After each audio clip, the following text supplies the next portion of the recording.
feeling to heal. So I wanted to talk about the emotions in the role of health and well-being. It is a vast, and I still feel, untapped topic. And I'm coming to you from outside because it's glorious sunshine here, and I thought I can do this without the green screen. So I really believe the emotions play a crucial, critical role in our health and well-being. And different cultures have a different take on emotions. Some cultures are able to feel and express healthily. The British culture, I don't feel is really skilled in that arena historically. So going back to my own experience with cancer, one of the biggest elements of my healing was being able to feel and release some very deep-seated emotions that I had unconsciously suppressed for a long time. Didn't realise they were there. I did realise I had a sense that they were there. So, but I wasn't able to access them. And it wasn't until I had the cancer diagnosis and I was in that critical situation of survival, having been given 6 months to live, that it was almost like all the lights went on inside of me and went, right, everything we know about health and well-being has to come into its own at this point. It has to kick on. And so suddenly on all these different levels, I started, it's like I've got a wind machine here, I started to wake up and function in ways that I hadn't been doing. And one of the pieces was feeling. And so I'm talking about feeling as a doing word, a verb, rather than a description. And I think that a lot of people have a sense of their emotions. They can project their emotions. That happens a lot. And sometimes we suppress.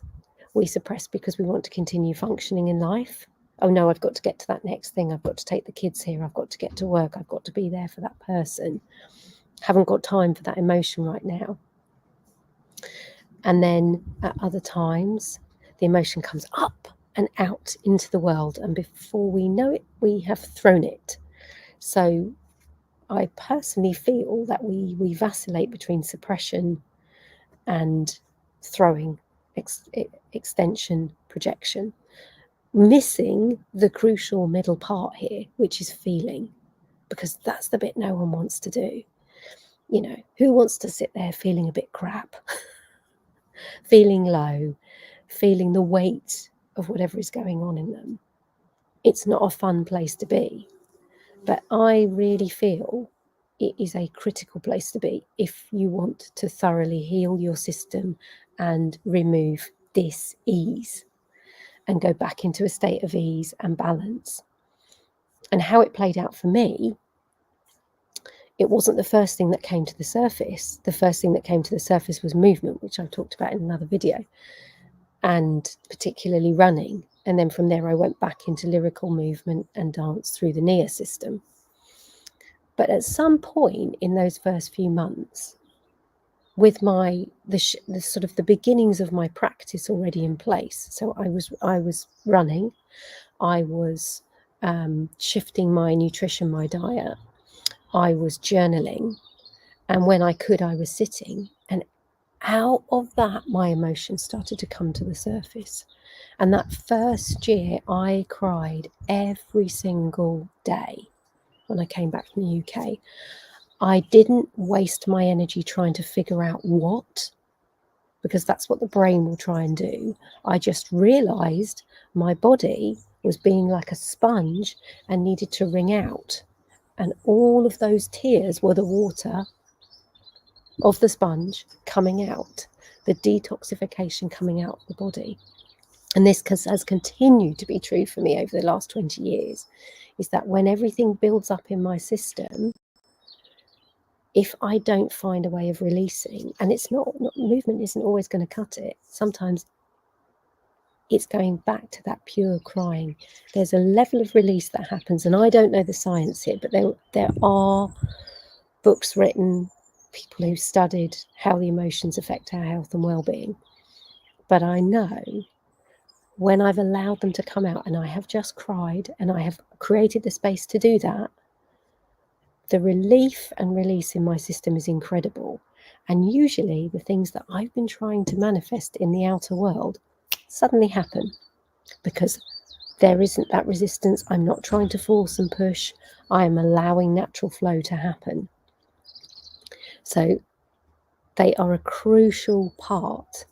And we're not talking journaling, we're not talking meditating, and we're not talking moving. We are talking about feeling the feelings, literally feeling the feelings, just without judgment. I've heard some people talk about having a pity party, which I have to say I really don't like that description, because I think feeling your emotions and actually crying are an integral part of healing and should be honoured and embraced, not sidelined, not judged, not minimised. And so I encourage you to go on a journey, get into relationship with that emotional part of yourself, however you see it, however you sense it. It's going to be different for each person, but it is a separate space from everything else.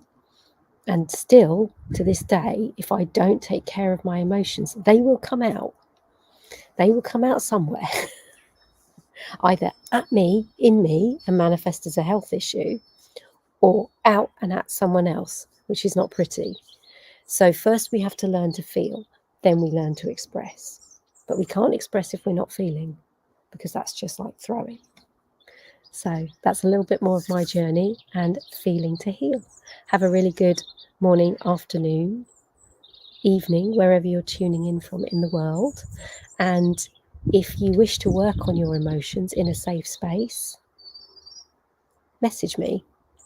I'm happy to chat, and I'm happy to work one-to-one on helping bring that to the surface.